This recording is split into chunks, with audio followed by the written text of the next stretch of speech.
I mean, some B-roll here and some pans here and shots of the phone. It's still the best. What is up, guys? It's your man Jay, and I'm back with another video. And yes, I hate to say it, but I don't hate to say it. This is still the best offering to me personally in the year 2020. Now we are halfway through the year. We are actually over the hump, and we're in July. And you know, all the phones I've used a lot of them, and you can differentiate by price, specs, performance. You can do a lot of different things on how you want to categorize the best phone for you. I think you should do that. But if you're watching this video, you know that I'm getting ready to say that this is probably my third video on the LG V60 stating that it is probably the best phone and will be the best phone of 2020. Now, you're asking yourself, how can Jay say that? He has all these other phones, plus he knows what's coming. He knows what's here. He's got phones that he hasn't tested. But still, the first and main factor that you have to look at in 2020 is OEMs with their pricing. Now we see that we've seen in the last 2 to 3 years, prices just skyrocket, and they are just extremely high, and they don't look like they're going down anytime soon. So when LG brought this phone out, everyone kind of frowned on it because it didn't have a high refresh rate screen, and it doesn't even have a quad HD display. However, you get 2 displays for the price of 1, or for the price of 1.5. This phone right here, the LG V60, has proven to me that it by far reaches farther out for the money that you're paying, with a few downsides. Excuse me, and those downsides being that there's no official unlocked version of this phone yet, and that is such a shame.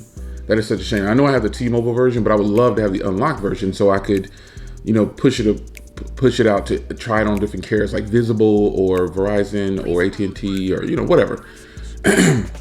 But I think that the phone itself is so good that LG in the last couple of years have become my benchmark for phones. Now, while none of them have made phone of the year, it's really close, and it comes back to that price. And I think LG finally beat out Samsung this year when it comes to cameras. Well, they've kind of always beat them out in cameras, but as a package, when it comes to the cameras, the price, the what you're getting, you know, the build quality, everything. This phone is the one, folks. This is a great phone.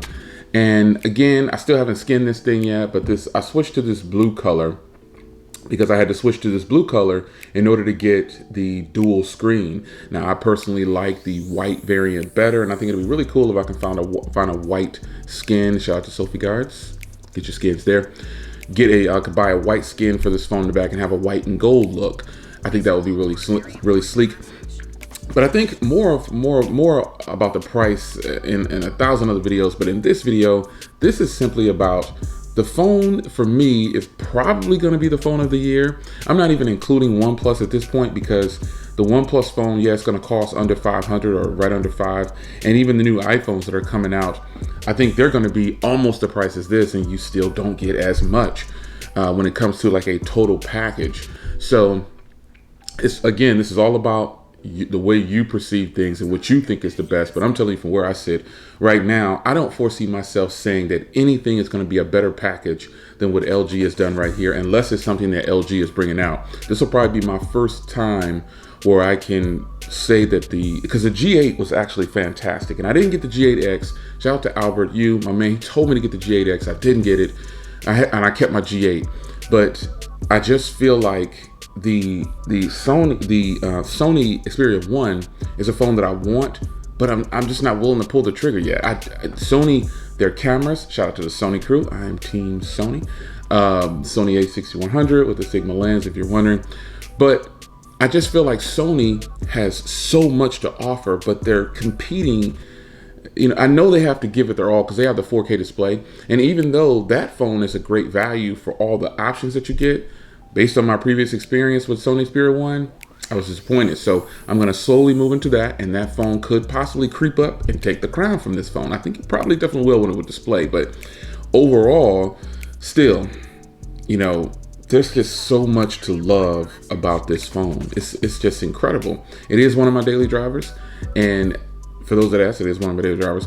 The screen is not a high refresh rate. It doesn't have facial recognition. Okay. And there's no unlocked variant. And anything else you can throw out there. Now, I point these things out. The high refresh rate, not a deal breaker for me. But the facial recognition, I actually do like to use facial recognition. But I'm just used to this phone putting in my fingerprint or the pin, and I've gotten over it. So there's not a lot of drawbacks for this phone for me. It very well could be, but I don't so much think it is at this point. I think that this phone is so good, and then being able to game on a phone like this is just fantastic, man. Now, the cameras. I actually shot one of my last videos with this camera because I know I have these high-powered cameras and everything. I've got both. I got the ZV-1. It's kind of sitting down here, and I got the 6100. I know I have these. I even have the Canon SL3. But sometimes I just want to do a quick video with no edits, and the V60, even if I wanted to edit, I could. The V60 is your phone to go to for a great video to produce and shoot straight to YouTube. And I just know that if things keep going the way they're going, now this isn't to say that I'm not gonna like some of the other phones that come out. I'm gonna buy the new iPhone. I'm gonna buy the new Sony Xperia 1 Mark II. I'm just never in a hurry anymore because there's so many options out there. But having owned this phone for as long as I've owned it, since it came out, I think actually, I just switched colors. That's all I did to get the dual screen. But I think this is probably the best offering from LG right now. And this has got to be in your top 3 for your smartphones of the year. Even if it's not your smartphone of the year. Again, this is all opinion, how you perceive things. This is my phone of the year so far. Now, I've given other OEMs a chance, and I know this phone is not $200. I know it's $700, $800, depending on when you buy it. But this is such a great value, man. I haven't bought any accessories for this phone. I use it just like this. And as far as the phone being really big, yeah, it's big when it's in this case. It's big when it's outside of the case. But if you switch them in and out, you kind of get that placebo effect where you think, oh, this isn't that bad. This isn't that big at all. This is a big phone. But it's even bigger when you got it in this big chunky case. However, I will tell you this. From where I sit, I've got great photos, great video, bokeh microphone, 8K recording, just manual mode for the camera. I don't even need an external microphone. I can adjust the gain and boost everything from here. This is just the ultimate device right now. And I think, again, I know this is my 3rd video telling you this, but if you notice what I'm doing here, I'm keeping you up to date on how I feel about all the smartphones I have in my whole catalog and how this one still topples them in a lot of ways. Is that a word? Topples? It crushes them in a lot of ways. So if you're still on the fence, because there are some people that are still on the fence, you need to just make your way over to the V60, especially if you're a camera person. Even if you're not a camera person, if you just want some of the longest battery life you could possibly get, some of the best performance, just the overall experience, it's ridiculous. And I have said enough. I'll see you again in a month or two, because I'm really wanting someone to take down. The Note 10 Plus was my phone of the year.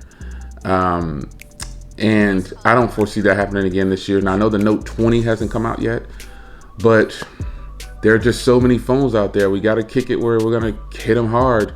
There's a lot of phones out there that cost less than the Note when they first come out, and they actually do better. So, but the Note 10 Plus is like the ultimate phone. Videography on a phone, I think the only phone that I like as much as this phone is probably the iPhone. Videography is videos recorded on the iPhone are really good, and there's just no denying that, man. I mean, it really does well, especially outside.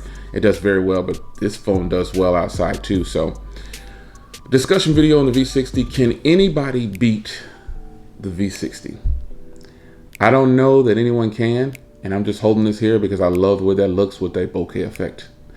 It's your man Jay. Leave a comment down below if you're still rocking with the V60. Put hashtag Team V60 if you're down there with the V60 right now. I'll see you in the next video. Take care.